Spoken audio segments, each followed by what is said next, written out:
Tonight, in association with the Building Block School for the Arts in Columbia, Tennessee, Vintage Radio Today presents the last half of Jane Austen's Pride and Prejudice.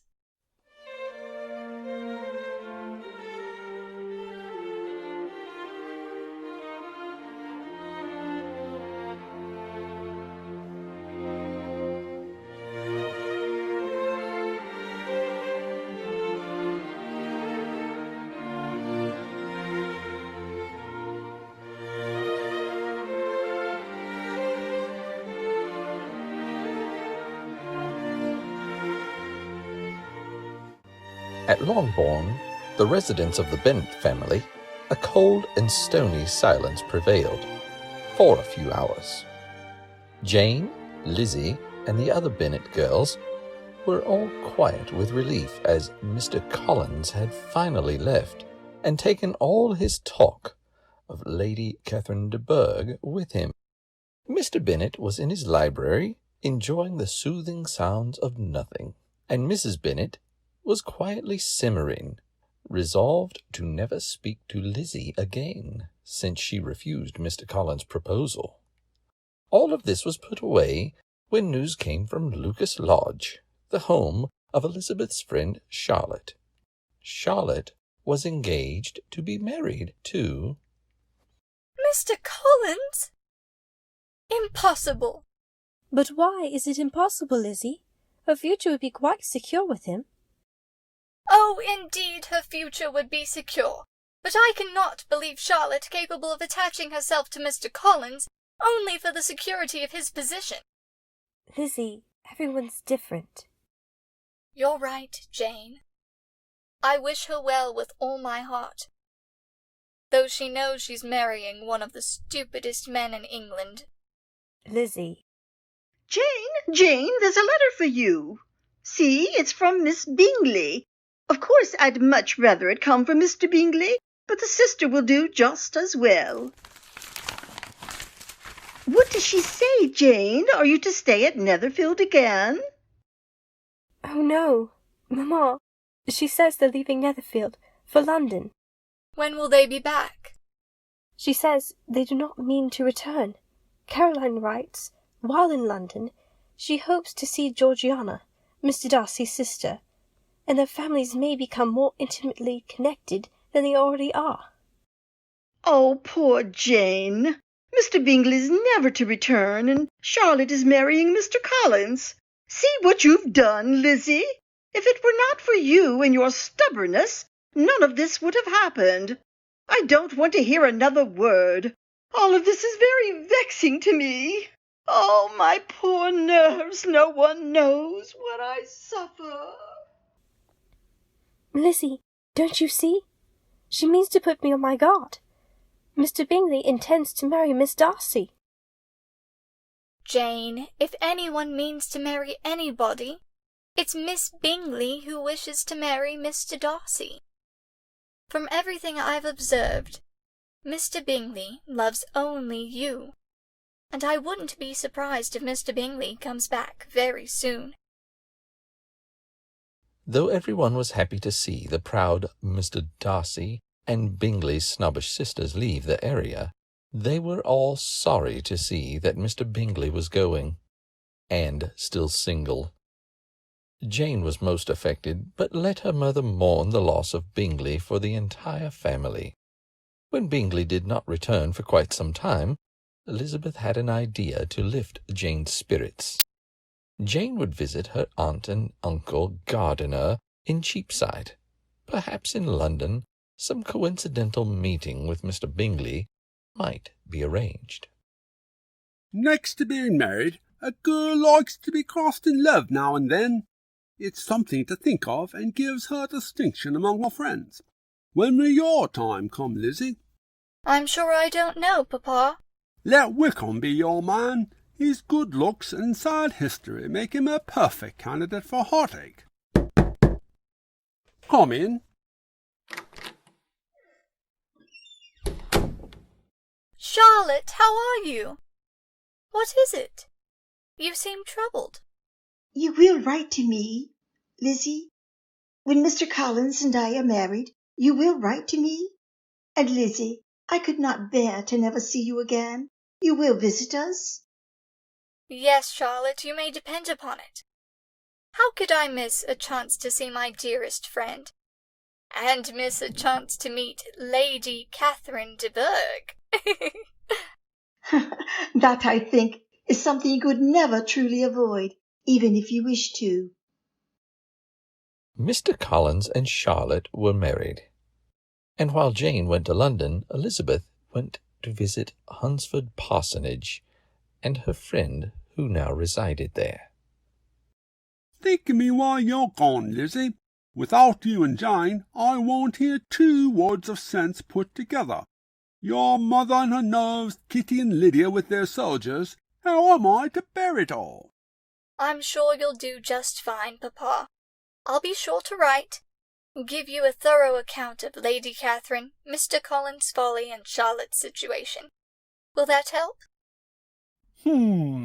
Maybe. Don't enjoy yourself too much. Remember your poor suffering father, Lizzie.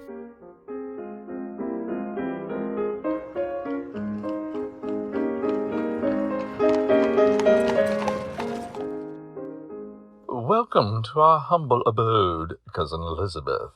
Let me show you around the house. Admire these stairs, my dear cousin. Are they not an agreeable height? Yes, indeed. Lady Catherine herself ordered the stairs to be put at such a height, and I find them most agreeable. Indeed, they are the perfect height for anyone at any age. And over here, Cousin Elizabeth, look in the closet. Lady Catherine ordered these shelves to be put exactly as you see them now. Happy thought indeed. We have been blessed with such condescension. And how are you, Charlotte? I am comfortable, contented, and dare I say, quite happy with my life. Mr. Collins is an active man, and I make sure to keep him busy. He spends most of his time walking, gardening, and visiting the members of his parish. I encourage him in all this so much that we hardly even see each other for 5 minutes a day. The house and grounds are lovely. I think in some ways it would be very difficult not to be happy here.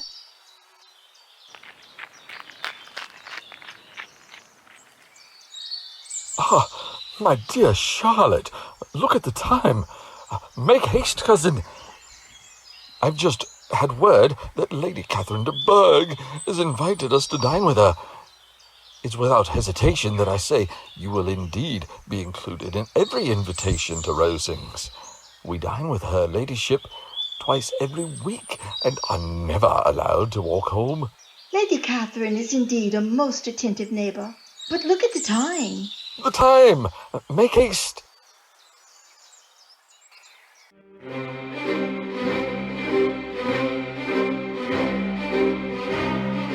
Miss Elizabeth Bennet, I have learnt very much of Mrs. Collins, and have given her very good advice, yet I know very little of you. I shall now take the opportunity of knowing you better. How many siblings do you have? 4 sisters, ma'am. 5 girls in one family. Your governess must have been quite a slave to your education. We had no governess. No governess? How is that possible? If I had known your mother, I should have recommended a governess for you. Mrs. Collins, did I tell you of Lady Metcalfe's calling yesterday to thank me? She finds her governess, Miss Pope, a treasure. Lady Catherine, she said, you have given me a treasure. Miss Bennet, how were you educated? It sounds as though you were quite neglected. Compared with some families, we might have been. But none of us who wished to learn ever lacked the means. We were all encouraged to read, and whenever we showed an interest in any subject, we were readily given any tutors that were needed. I believe, because of this, my sisters and I have learned a great deal more than we might have, had we been educated in a more traditional fashion.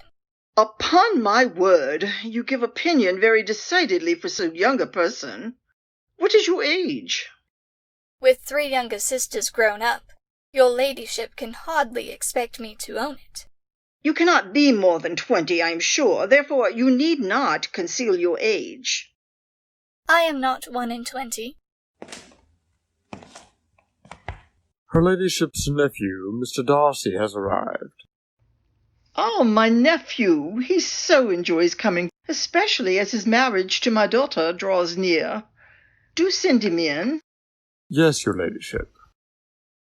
Mr. Darcy is engaged to Anne de Bourgh? She's so sickly and ill. Their engagement, I believe, was arranged by Lady Catherine. What isn't arranged by Lady Catherine? No, I think Anne will make him a perfect wife. Poor Miss Bingley. Ah, Darcy, my dear nephew. Lady Catherine, Mr. Collins, Mrs. Collins, Miss Elizabeth Bennet.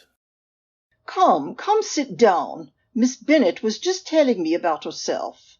Miss Bennet, do you play the pianoforte? A little. I should like to hear you now. I am always a great judge of talent, though I never learnt myself how to play. May I watch you play, Miss Bennet? Ah, you mean to frighten me, Mr. Darcy? You may watch if you like, but my courage always rises with every attempt to intimidate me. You could not really believe me intending to alarm you. I've known you long enough to know that you sometimes enjoy professing opinions which are not your own. Oh my, that's a pretty picture of me indeed. And here I had hoped to pass myself off with some credit. But Mr. Darcy, I shall retaliate. What would Lady Catherine say if she knew your behaviour the night we first met? I am not afraid of you. Do you think she would be pleased to hear that you slighted many a young lady, though gentlemen were scarce? I am not qualified to recommend myself to strangers, and I do not converse easily with those I've never seen before. Well, I don't play this piano as well as I'd like to. But I've always thought it was my fault for not practicing. You are perfectly right. No one can hear you play and think anything missing. What are you talking about?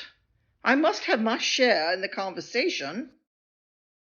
During Lizzie's stay at Hunsford, Mr. Darcy called several times and often insisted upon walking with Elizabeth around the park. Though Lizzie thought this was strange and uncomfortable, she had no idea of Mr. Darcy's intentions toward her until...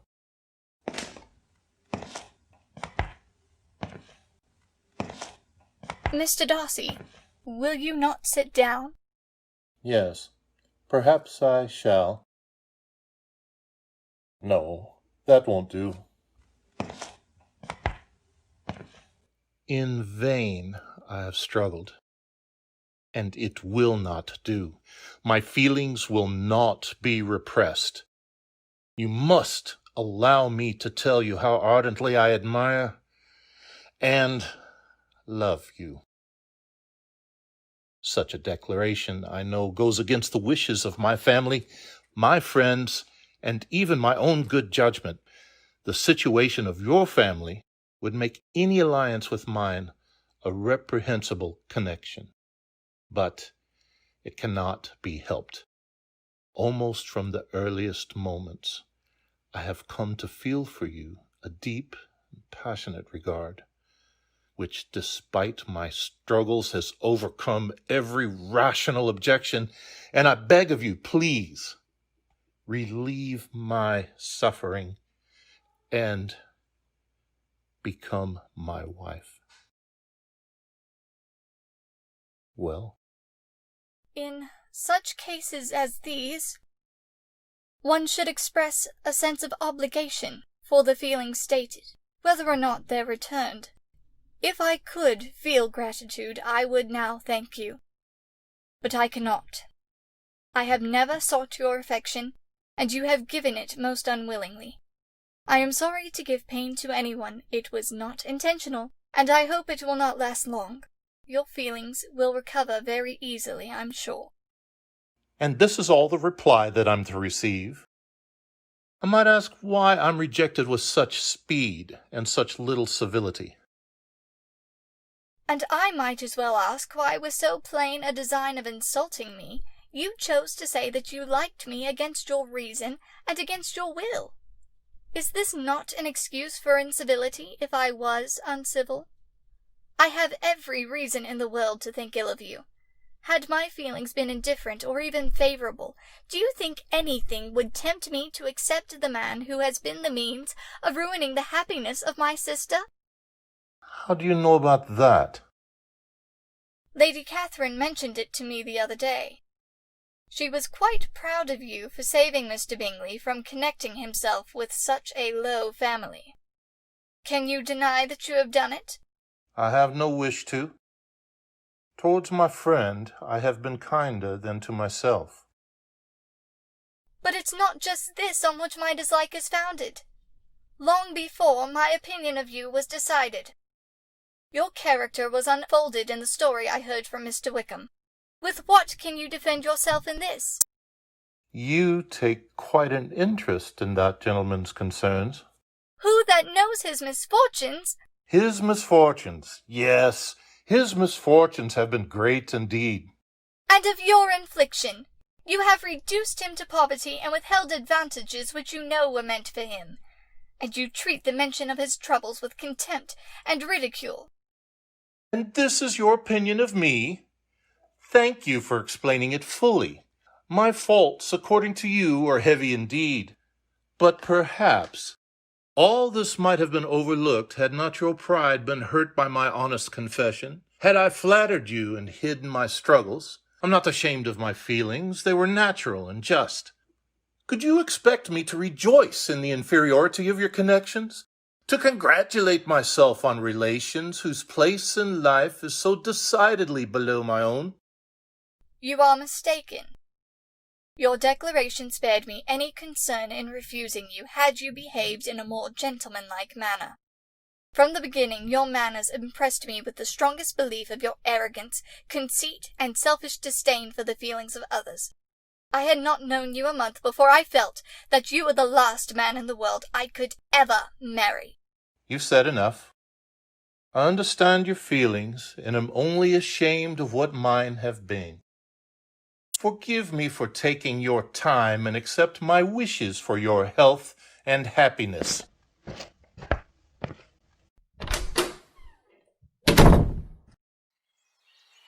The next morning, Elizabeth went for a walk around the park, hoping to clear her mind of Mr. Darcy.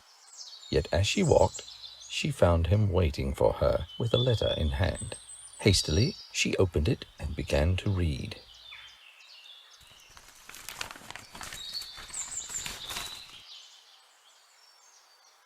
Miss Bennet, I write to explain, and perhaps clear myself of the offences at my charge. The first, that regardless of the feelings of either, I separated Mr. Bingley from your sister Jane. I had seen Bingley in love many times before, but at Netherfield I observed his feelings to be deeper than usual. I also watched your sister. Her manners were open, cheerful, but without any sign of deeper affection. I realize now that you know your sister's feelings best, and I was mistaken. Oh, indeed you were. I'm sorry for any pain that I have caused her. My objections to the marriage were not merely those I mentioned last night. The low situation of your mother's family was nothing to the lack of propriety displayed by herself, your 3 younger sisters, and occasionally by your father. Insufferable man! I am ashamed in only one point, and that is that I concealed your sister's visit to London, and kept Bingley away from every chance of meeting her. This was beneath me. The second charge was that I had wilfully ruined the immediate prosperity and prospects of Mr. Wickham. I can only refute this by laying out his connection with my family. Mr. Wickham is the son of a respectable man whose good conduct inclined my father to be of service to him, and on George Wickham, who was his godson, kindness was amply bestowed. My father had the highest opinion of him, and intended the church to be Mr. Wickham's profession. It's many years since I began to think of him in a very different manner. The vicious propensities, the want of principle, could not escape my observation, as I had opportunities of seeing him in unguarded moments my father could not have. When my father died, Mr. Wickham had requested £1,000 that he might study the law. I knew Wickham ought not be a minister, so it was settled, and he went away. A few years later he returned, asking for the position in the church originally intended for him. I refused and sent him away. I must now mention something that I wish I could forget. Last summer, my sister was in London and met with Mr. Wickham. He convinced her to elope with him. Georgiana told me everything, as she hated to grieve a brother who had been a second father to her. You can imagine how I felt and how I acted. Mr. Wickham left us immediately. His object, of course, was my sister's fortune, but I cannot help supposing that revenge on me was also a strong motive. You may wonder why all this was not explained to you last night, but I was not master enough of myself to speak. I shall find some way of giving you this letter in the morning. I will only add, God bless you, Fitzwilliam Darcy.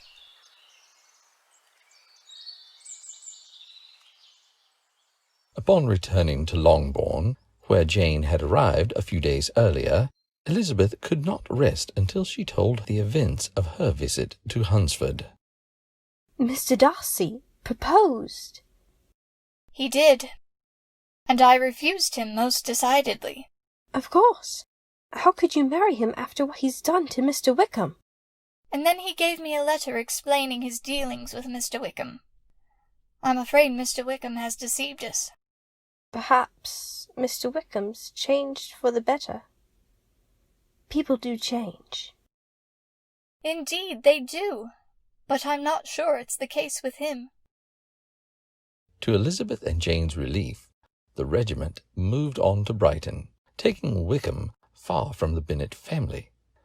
Uncle and Aunt Gardiner visited, and all was right with the world, until...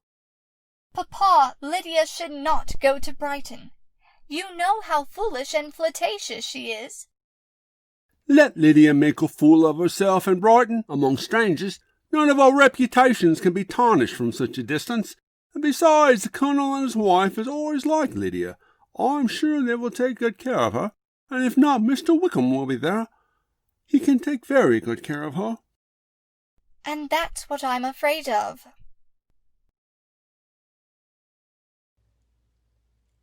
Having taken Jane to London, Mr. and Mrs. Gardiner wished to spend some time with Elizabeth as well. They planned a trip to visit the lakes, but only had time to visit Derbyshire, where stood Pemberley, the stately home of Mr. Darcy. Elizabeth found Derbyshire to be one of the loveliest places she had ever seen.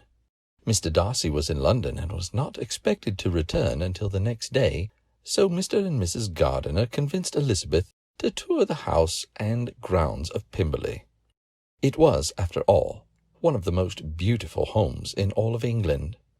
Elizabeth found Pemberley to be more beautiful than she had heard, so happily situated, and the grounds so green and lovely. It was walking in these grounds that she suddenly came upon the owner, who had returned a day early.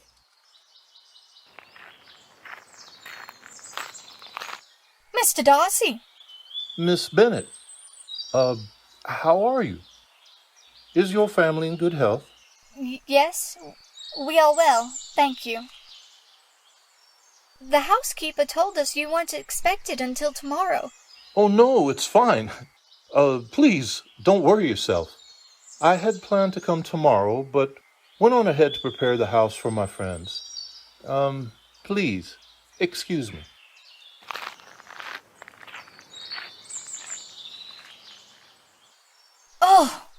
Why did I let myself be led here? We must leave at once. Where is my uncle?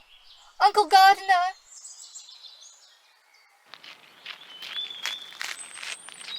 Miss Bennet, you are not leaving. Yes, we are. I'm sorry to hear it. Before you go, will you do me the honor of introducing me to your friends? Oh, yes. Mr. Darcy, this is my uncle and aunt Gardiner, from Cheapside, in London. Ah, how do you do?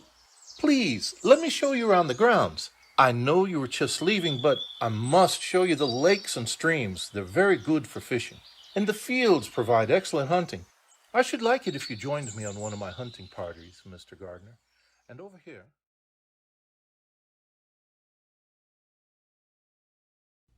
Elizabeth and her aunt and uncle were invited to dine with Mr. Darcy and his friends. Elizabeth wondered as to why his manners were so different, why he was suddenly so easy and friendly. Surely she couldn't have brought about this change.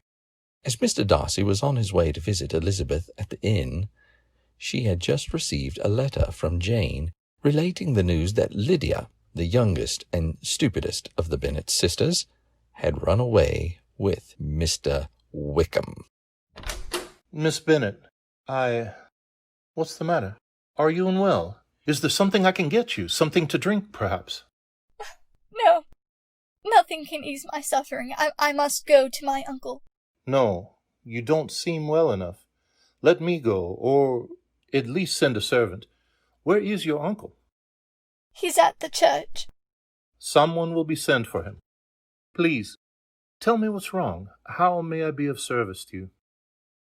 I have just received word that my sister, Lydia, has left her family and friends behind, and has run away with Mr. Wickham. And to think I could have prevented it. I knew what he was. No, please, don't blame yourself. Where are they? My father suspects they are in London. You see, there is nothing you can do. My family is completely ruined, and anyone who knows us must be ashamed. I see. I'm sorry to take up your time. I'm sure you've been wishing me gone. Goodbye, Miss Bennet. Yes, thank you. Goodbye. The house of Longbourn was more chaotic than ever. Mr. Bennet went to London in search of his daughter and Wickham. Mrs. Bennet was in hysterics and feared for the life of her husband, and Jane and Lizzie were beside themselves taking care of the whole family at once. When Mr. Bennet returned, he had news. Mr. Gardiner had persuaded Wickham to marry Lydia and pay him handsomely for it. Yet Lizzie found out, through Lydia and Mrs. Gardiner, that it was not her uncle's doing, but Mr. Darcy's.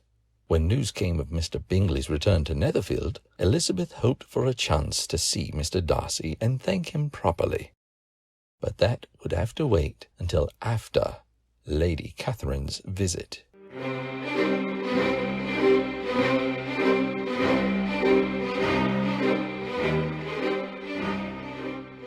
We are very honored.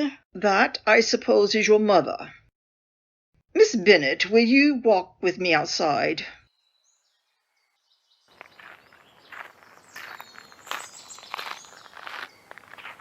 You cannot be at a loss to know the reason of my visit. You are mistaken, madam. I have no idea why you are here. You know I am not to be trifled with. Miss Bennet, I've heard rumors that you and my nephew were to be married, which I knew must be a scandalous falsehood. I want the report universally contradicted. Your coming here is likely to appear a confirmation rather than a contradiction. I am not going to have my plans upset by a young woman without family connections or fortune. I wish to know once and for all, are you engaged to Mr. Darcy? I am not. Will you promise me never to enter into such an engagement? No, obstinate, headstrong girl. I know the story of your sister's elopement. I will not have my nephew marry into such a family. Are the shades of Pemberley to be thus polluted? Whatever my connections are, if your nephew does not mind them, they can be nothing to you. I beg you not to discuss this any further. Well, Miss Bennet, I am leaving. But I take no leave of you, and I send no compliments to your mother. I am most seriously displeased.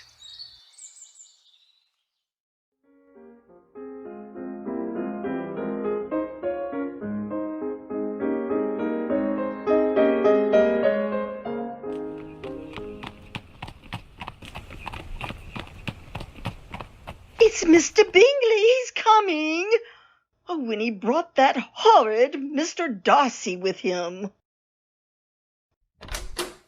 Mr. Bingley, it's so good of you to come. And you too, I suppose, Mr. Darcy. Mr. Bingley invited the Bennet girls to walk with him and Mr. Darcy to town. As they did so, Bingley had a chance to speak with Jane and secure her hand in marriage, and Elizabeth had a chance to finally thank Mr. Darcy for his involvement in Lydia's marriage. If you must thank me, let it be for yourself. I confess I was thinking only of you. I heard of Lady Catherine's visit, and I began to hope as never before. If your feelings are the same as they were at Hunsford, tell me now, and I will be silent forever. My feelings have not changed towards you, dearest, loveliest Elizabeth. My feelings are so different from the time at Hunsford. In fact, they are quite the opposite. He's really agreeable when you get to know him. If only you knew how good he truly is. Do you really like him? Yes, Papa. I love him.